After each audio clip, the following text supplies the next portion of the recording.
आनंद की बाढ़ आ गई है। लेकिन अचानक नंद बाबा को स्मरण आयो कि हम जो प्रतिवर्ष महाराज कंस को कर दिया करती थी इनकम टैक्स, जो टैक्स दिया करते थे, आज का टैक्स देने की अंतिम तारीख है। समय पर कंस को कर नहीं पहुंचा पाए तो कहीं वो महाराज कंस उपद्रव न खड़ा कर दे, इसलिए कुछ ग्वाल बालों को गोकुल की रक्षा का भार सौंप करके नंद बाबा मथुरा को चले। गोपाल गोकुल रक्षाया निरूप मथुरा और नंदा कंसस्य वासिक्यम करम दातुम कुरुद्वः। ग्वाल बालों को सभी को गोकुल की रक्षा का भार सौंप करके नंद बाबा ने मथुरा की ओर चल दिए। कंस को कर दिया और कर देते हुए वसुदेव जी ने देख लिया कि नंद बाबा आए हैं, कंस को कर दे रहे हैं। वसुदेव जी नंद बाबा को देखते ही चिंतित हो गए कि मैं तो अपने लाला की को सुरक्षा की दृष्टि से इनके यहाँ करके आया था, और ये यही लाला की खुशी की बधाई में यहाँ कर देने चले आए। बेचारे उनके मन में बड़ा कष्ट हुआ वसुदेव जी महाराज की। तो नंद बाबा और विचार करने लगे कहीं ऐसा ना हो कि मेरे लाला के यहाँ कोई संकट आ जाए। अब इतने में कर देकर नंद बाबा जैसे ही वसुदेव जी के पास गए, राम राम करी, कहो भैया कैसे हो वसुदेव? तो वसुदेव जी बोले भैया हम तो बहुत ठीक है, पर बाबा तुम कैसे हो? अरे भैया तुम्हें क्या बताएं, इतने खुशी की बात है कि अभी तक पुत्र ना है बहू। भैया 90 साल के बुढ़ापे में छोरा है क्यों? अच्छा भैया यह तो बड़ी खुशी की बात है, तूने तो मुझको खबर भी ना दी। नंद बाबा बोले भैया वसुदेव भैया तुम बुरा मत मानियो, छोरा तो मेरे निश्चित भयो, लेकिन जब मैंने तुम्हारे बारे में सुनी कि तुम्हारे तो 8 पुत्र हुए, वो 8 पुत्रों को मार दिया कंस ने, लेकिन एक छोरी भी भई तो भाई छोरी आकाश में उड़ के चली गई। ये सब बातें सुनने के बाद मेरी हिम्मत ना पड़ी कि मैं तो तेरे सामने अपने लाला की खुशी प्रकट करूं। अहो दे देव की पुत्रा कंसेन बहवो हता एका वशिष्ठा वर्जा कन्या सापे दिवंगतः।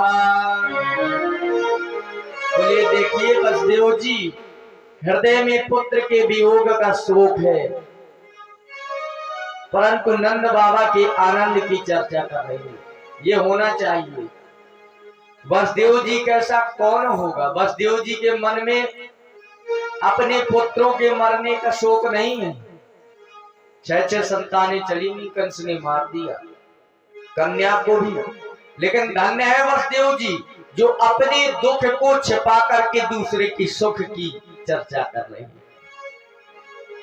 नंद बाबा के हृदय में पुत्र के जन्म का आनंद है, पर वसुदेव जी के शोक में सम्मिलित हो रही, यही मित्रता है। वसुदेव जी के यहाँ शोक, फिर भी नंद बाबा के आनंद में शामिल, और नंद बाबा के यहाँ आनंद, वो वसुदेव जी के शोक में शामिल, यही मित्रता की लक्षण है। क्योंकि गोस्वामी तुलसीदास जी वर्णन करते हैं कि जे न मित्र दुखे हो ये दुखारी, जे न मित्र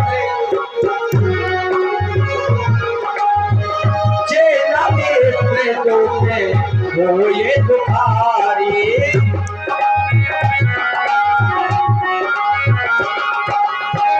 नहीं गिलो कते पातक भारी।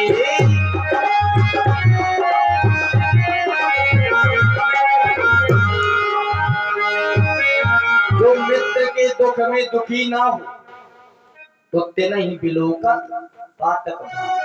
अरे उसे बड़ा पाप लगता है अरे ऐसे मित्र को देखने से ही पाप लगता है। लेकिन निज दुख गिरी समय रज करी जाना, और मित्र के दुख रजे मेरु समाना।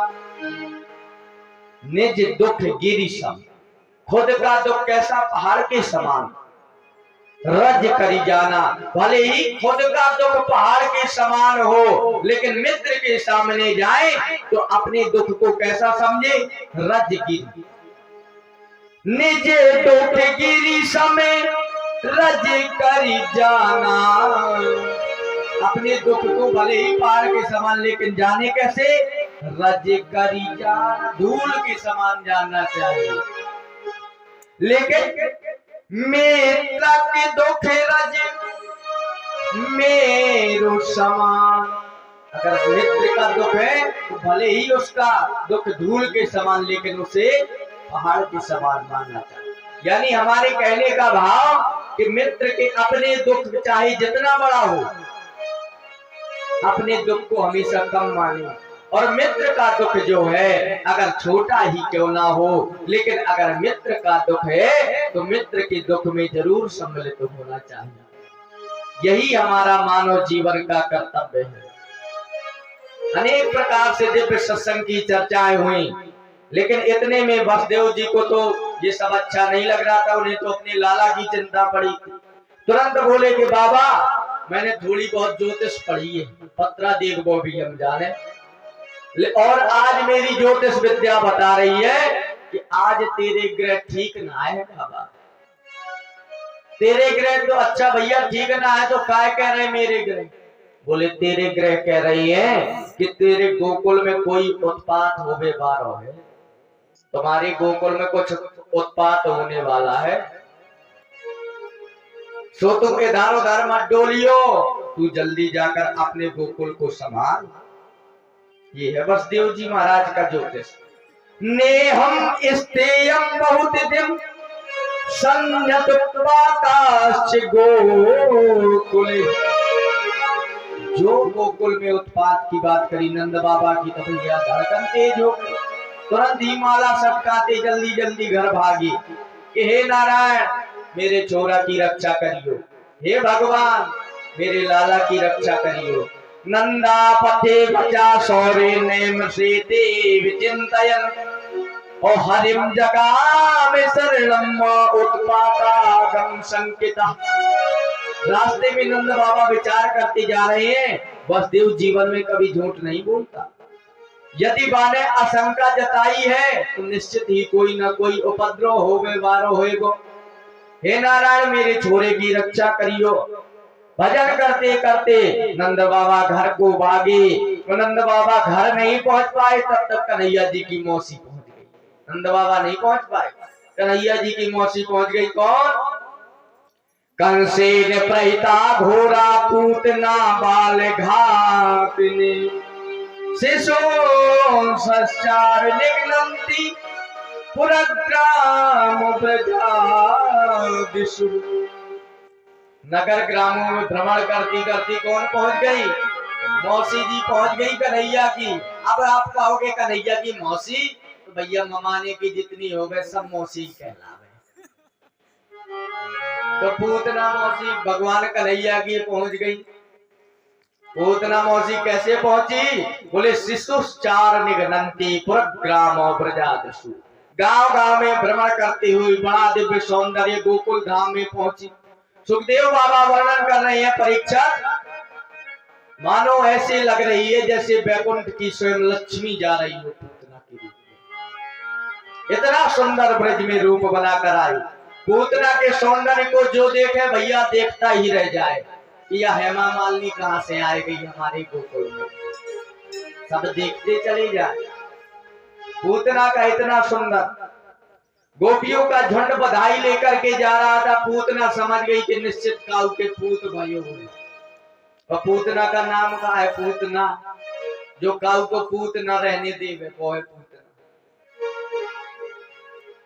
तो उन्होंने सोचा कि देखूं तो जरा कौन के पूत भयो है। सो माया के द्वारा बढ़िया मनोहर रूप बनाकर गोपियों के झुंड में बना फैल करके पहुंच करके उनके साथ शामिल हो गई।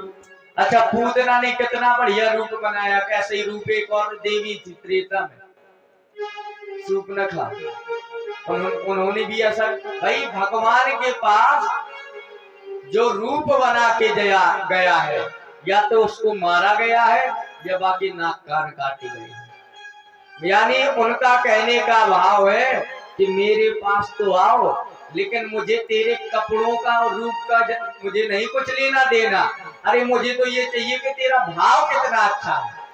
भाई बाहरी बनावट भगवान को अच्छी नहीं लगती, बढ़िया अच्छे कपड़े पहन के आ जाओ। अरे भगवान तो ये देखते हैं कि तुम्हारा हृदय कितना अच्छा है।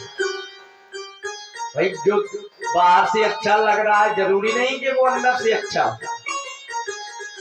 तो सूर्पनखा देवी भी आई कि सूर्पनखा रावण की पहनी, सूर्पनखा बड़े के पहनी,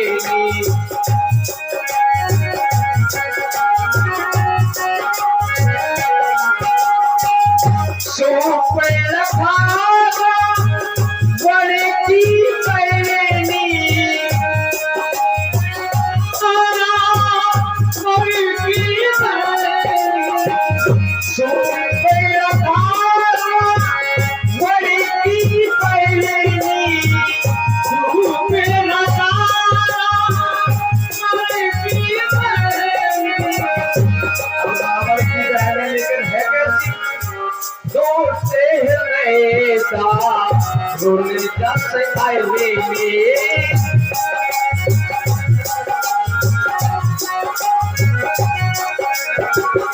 पंचवटी सो गई एक बारा, पंचवटी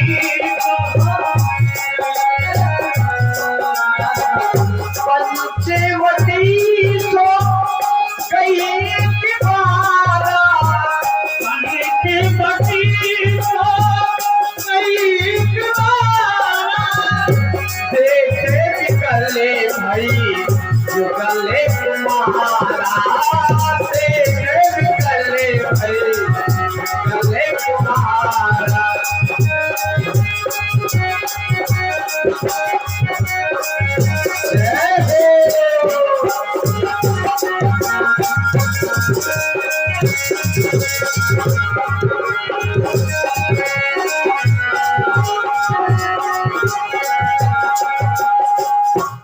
पंचवटी में वो भी सुंदर रूप बना के गई। ऐसा रूप, इस रूप बनाया तो इतना अच्छा रूप बना लिया कि उसे रूप पर ही अभिमान हो गया। राम जी के पास गई, राम जी से बोली, इतना रूप का अभिमान कि राम जी से कहने लगी कि मौसम पुरुष न तुम, मौसम तुम समय पुरुष न मौसम नारी, कि तुम समय पुरुष न मौसम नारी, और यह संयोग विधि रचा विचार। एक ना तो तुम्हारी समान पुरुष है, तो ये तो बात सही कही कि भगवान के समान पुरुष नहीं, लेकिन ये गड़बड़ कर दिया कि नमो सम नारी। इतना अभिमान हो गया कि ना मेरे समान कोई नारी भी नहीं। राम जी बोले कि ये तो हमें आज तक किसी ने नहीं बताया कि तुम्हारे समान वास्तव में सूर्पनखा के समान कौन हो सकता। भाई सूर्पनखा का अर्थ क्या है? सूप जैसे हो जिसके नख, नख माने नाखून। और आजकल के लड़का बच्चा देखो कितने बड़े बड़े नाखून, तो समझ लो सूर्पनखा के लड़का बच्चा है घूम रहे हैं। भतीजी है, भतीजी की कमी थोड़ी है सूर्पनखा की, इतने बड़े बड़े नाखून रखाए रहे। तो वो सूर्पनखा गई, बोले तुम्हारे समान कोई पुरुष नहीं है, मेरे समान कोई नारी नहीं। अच्छा तुम नहीं है मेरे समान नारी, तो फिर राम जी ने कहा फिर तुम यहाँ क्या कर रही हो जब तुम्हारी समान नारी नहीं है? बोले कुछ तुम्हें देखकर थोड़ा मन मान गया है। मन माने कछु तो महीने हारी। राम जी बोले इतना, बोले वैसे इतने अच्छे भी नहीं हो राम जी, बस थोड़ा तुम्हें देख करके मन मान गया है। अरे राम जी बोले इतनी सुंदर देवी, बड़ी कृपा करी तुमने तो हम पे। लेकिन राम जी कैसे है कि रामचंद्रान परांगारान चक्षुषाना विपश्यति। राम जी का स्वभाव है, वाल्मीकि रामायण का श्लोक है कि रामचंद्रान परांगारान चक्षुषाना विपश्यति। राम जी दूसरों की स्त्रियों को कभी नेत्रों से देखते ही नहीं। अच्छा, आप क्या कहेंगे कि महाराज राम जी देखते नहीं तो क्या आंखें बंद कर लेते? तो आंखें बंद नहीं करते थे भाई, कैसे देखते थे? अगर उनके बराबर की कोई स्त्री है तो उसे बहन के समान देखते थे, अगर उनसे छोटी स्त्री है कोई तो पुत्री के समान, अगर उनसे कोई बड़ी है तो माता के समान। ये राम का चरित्र है। तो राम जी ने संकेत से कह दिया कि देखो हम तो विवाहित है, लेकिन तुम कह रहे हो कि अभी मैं कंवारी हूं, तो जैसी तुम कंवारी हो ऐसा ही एक कंवारा और यही है। भाई शूर्पणखा कंवारी थोड़ी थी, लेकिन कह रही है कि मैं कंवारी हूं। शूर्पणखा का विवाह हो गया था विद्युज्यवा के साथ। तो राम जी को तो सब अंतर्यामी है, सो तुम जानो अंतर्यामी। राम जी ने कहा देवी जैसी तुम कंवारी हो ऐसे ही कंवारा है लक्ष्मण यहाँ। तो बोले, भगवान ने इशारा कर दिया कि सीताई चिताये कही प्रभु बाता, सीताई चिताये कही प्रभु बाता।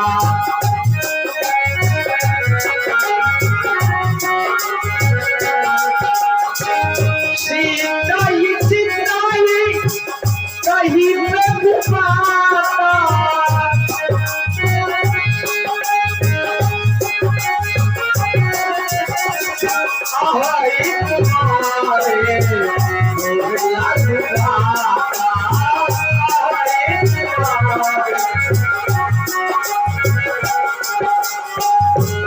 अब सीता जी की तरफ राम जी देख रहे हैं, यही है रामचंद्रान परांगारान चक्षुषा नाभिपश्यति। देख कहाँ रहे? सीता जी की, और कह रहे हैं सीता ही चित कही प्रभु गाता और अही कुमार मोर लघुभ्राता। वो लक्ष्मण है मेरा भाई। अच्छा, अही माने होता है सर्प। तो मानो राम जी ने संदेश दिया है कि शूर्पणखा तुम कौन हो? शूर्पणखा रावण की बहनी, दुष्ट हृदय दारुण जैसे अहिनी। अहिनी माने सर्पणी। तो लक्ष्मण जी के लिए कहा गया है अहि कुमार मोर लघुभ्राता, यानी लक्ष्मण है सर्प। तो राम जी ने संदेश दिया कि सर्पणी का संयोग तो केवल सर्प से हो सकता है, इसलिए चली जाओ उसके पास। ये रामचरितमानस का बड़ा गूढ़ अर्थ है। ये गूढ़ अर्थ तब निकलता है जब श्रोता वक्ता ज्ञान निधि, हरि कथा राम के गूढ़। जब श्रोता और वक्ता दोनों ज्ञान के भंडार हैं, तब उस गूढ़ तत्व को समझ सकते हैं। मानो तो एक चौपाई के पता नहीं कितनी अर्थ निकला है रामचरित। अब जैसे एक चौपाई है कि मांगी ना होना के बटियाना, मांगी ना होना के बटियाना, कहाई तुम्हारे मरम में जाना, नहीं जाना, मांगी ना होना के बटियाना, मांगी ना होना के बटियाना, कहाई तुम्हारे मन में जाना।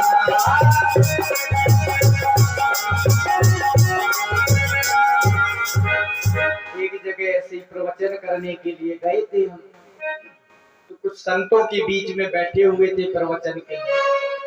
तो हमने यही चौपाई पढ़ी, हमने कहा मांगी नाव न की बटाना, ऐसे ही सत्संग चल रहा था। हमने कहा बोले बेटा इसका अर्थ क्या है? हमने कहा महाराज जी हमने रामचरितमानस में पढ़ा है कि मांगी नाव न केवट आना, भगवान ने नाव मांगी एक केवट नहीं आ रहा। बोले बेटा एक नहीं, देखो कितने अर्थ तुम महात्मा जी ने अर्थ बताए थे।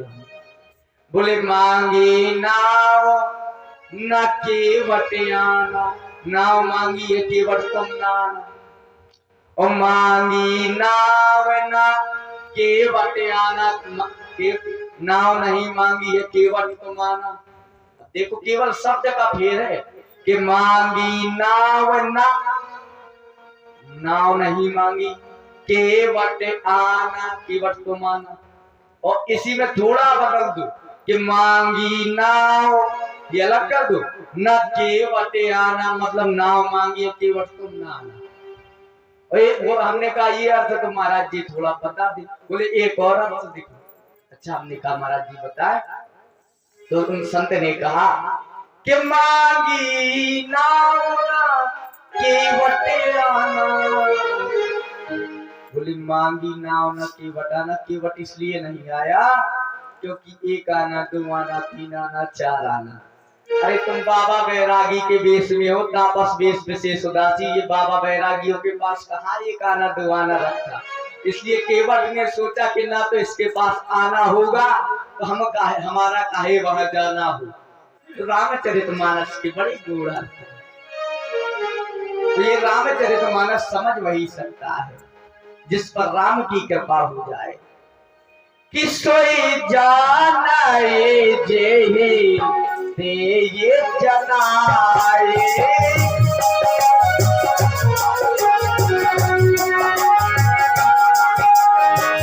सोई जाना जे ते ये जनाई,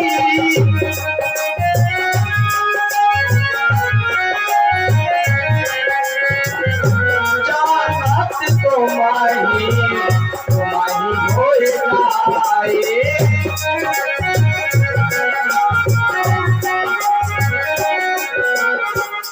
जान वही पाता है जिसे भगवान जनाते। इसलिए कहा है श्रोता वक्ता ज्ञान निधि कथा राम के गुण। तो ऐसा दिव्य चरित्र यहाँ पर शूर्पणखा सुंदर बन के गई, और सुंदर बन के गई तो लक्ष्मण जी ने क्या किया, नाक कान काटे। तुम्हारा संदेश दिया है कि अगर मेरे यहाँ पर आओगे, अगर रूप का अभिमान लेकर के आओगे तो तुम्हारी नाक कान ही काटे जाएंगे। तो कहने का भाव अगर भगवान के पास जाओ तो भगवान के यहाँ जाकर जरूरी नहीं कि बन ठन के जाओ, बस हृदय से बन ठन के चली जाओ, कपड़ों से बन ठन के जाने की जरूरत नहीं। क्योंकि भगवान ऐसे हैं, न जाने कौन से गुण पर और दया निधि रीझ जाते हैं। ये नहीं कहा कि बहुत सुंदर कपड़े पहनोगे तब पता नहीं किस गुण पर दया निधि रीझ जाते। इसलिए प्रभु से कहें कि प्रभु आप तो ये बता दें कि हम किस प्रकार से आपके यहाँ आए।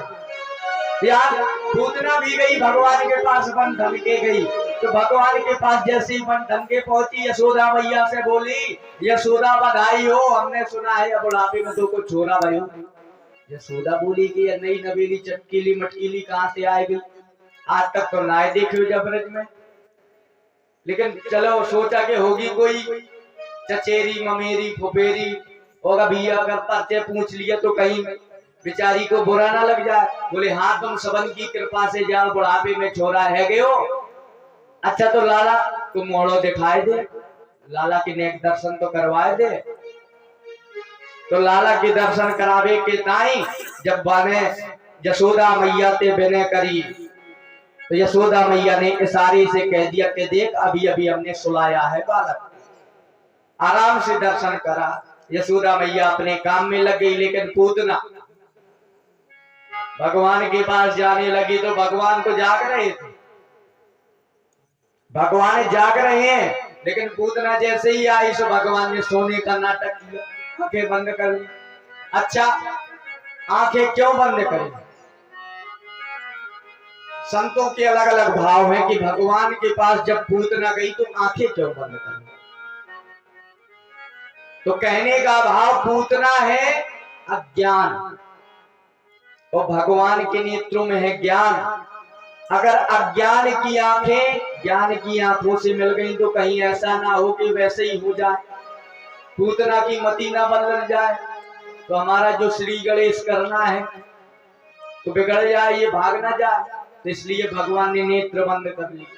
दूसरा भाव ये है कि भगवान ने सोचा कि आए तो हम माखन मिश्री खाने हैं, लेकिन माखन मिश्री बाद में, पहले विष पीने को मिल रहा है। सो भगवान ने नेत्र बंद कर लिए, कहा कि विष पीने का अभ्यास तो भोले बाबा तुम्हें, तो मन ही मन सोच रहे कि भोले बाबा आए कि विष तुम पी जाना गली में बैठे।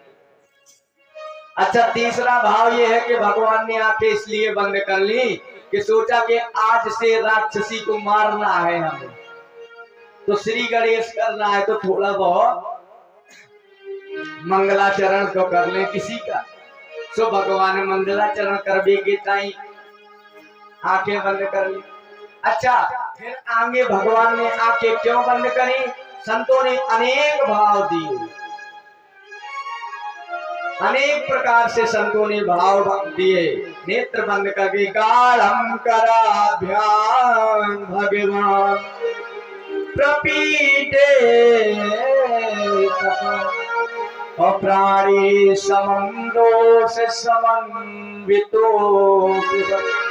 भगवान ने इसलिए भी नेत्र बंद कर लिए कि अभी हमने माखन मिश्री का तो स्वाद भी नहीं लिया, विष का स्वाद पहले मिल रहा है।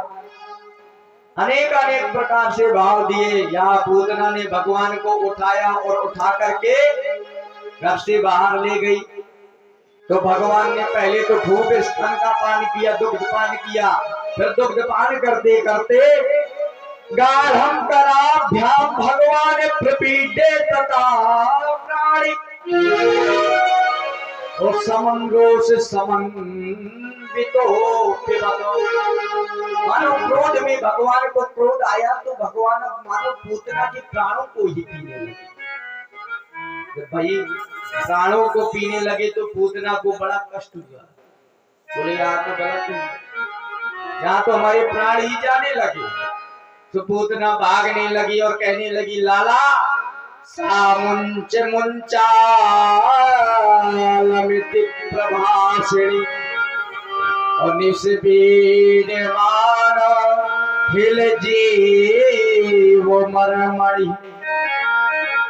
बोले लाला सामुंच मुंचालमित प्रभाषिणी, लाला छोड़ दे हमें। कन्हैया ने कहा, देखो मौसी जी, एक तो हम काल को छोड़ो पकड़े ना, और पकड़ने तो फिर छोड़े ना, जो हमारा स्वभाव है, भगवान का स्वभाव है कि एक तो पहली बात किसी को अपनाते नहीं है, अगर अपना लेते हैं तो फिर छोड़ते नहीं। तो भगवान ने पूतना से कहा कि मौसी, हमने एक तो पकड़ को ना सीखो और जाए को पकड़ ले ताको हम छोड़े ना। तो आज पूतना बड़ी छटपटा रही है, पूतना बड़ी परेशान है। भगवान ने अनेक अनेक, तब क्या स्थिति हुई? पातनोमपि तद्देश्री गभ्योत्यंतस्तुमा। अनेक प्रकार से पूतना भाग दे रही है, मानो कह रही है पूतना कि अरि यशोमती तो यह पूता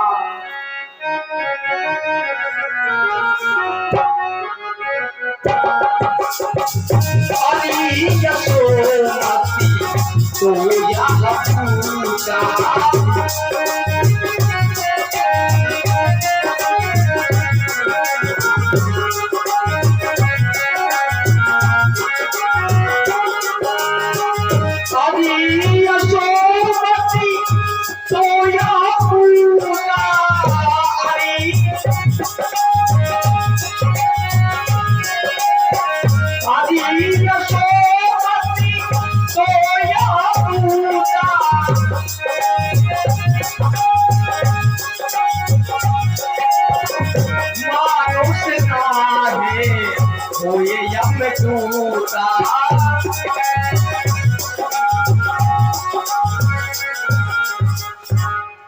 यशोदा से मानो कह रही है पूतना कि यशोदा मैया ये तेरा पूत नहीं है, ये तेरा पुत्र नहीं है, ये मनुष्य नहीं है।